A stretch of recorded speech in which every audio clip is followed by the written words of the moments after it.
কোন সূরা? কোন সূরা?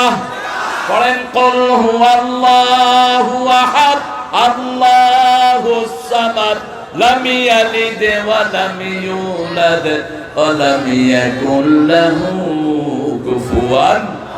এখন আপনাদের সবার জন্য জান্নাতে প্রাসাদ তৈরি হয়ে গেছে।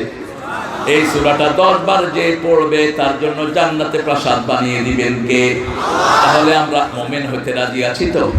মুমিনের প্রথম কথা হবে ছেলে শিখবে আল্লাহর নাম। কার নাম? দুনিয়াতে কোনো সন্তান আসলেই তার 5টা কাজ করতে হয়। কয়টা? 5টা কাজ। প্রথম কাজ, দুনিয়াতে আসার সাথে সাথে বাচ্চা তার মাথায় হাত দিয়ে দোয়া করে। দ্বিতীয় কাজ, কানে আজান দেন। তৃতীয় কাজ, তাহনিক করান, খেজুর চাবান। বাপ যদি আলেম হয় অথবা কোনো বুজুর্গ আলেম যদি থেকে থাকে সহিহ সুন্নাহর উপর আমল করে, তার মুখ থেকে খেজুর চাবিয়ে নিয়ে বাচ্চার মুখে রস দিয়ে দেন অথবা আঙ্গুলের মাথায় মধু নিয়ে দিয়ে দেন, তাহনিক বলা হয়। 4 নাম্বার, বাচ্চার সুন্দর একটা নাম রাখেন। 5 নাম্বার, আকিকা দেন। এই 5টা কাজ দিয়ে তার জীবন শুরু হলো। আরেকটা সুন্নাহ আছে, তার চুলগুলো কামিয়ে যদি পয়সাওয়ালা হন, স্বর্ণ এবং রৌপ্য ওই চুলের ওজনে গরিবকে দান করে দিবেন। এগুলো কার কথা?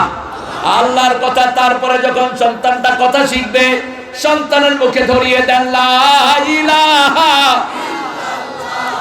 লা ইলাহা ইল্লাল্লাহু মুহাম্মাদুর রাসূলুল্লাহ সাল্লাল্লাহু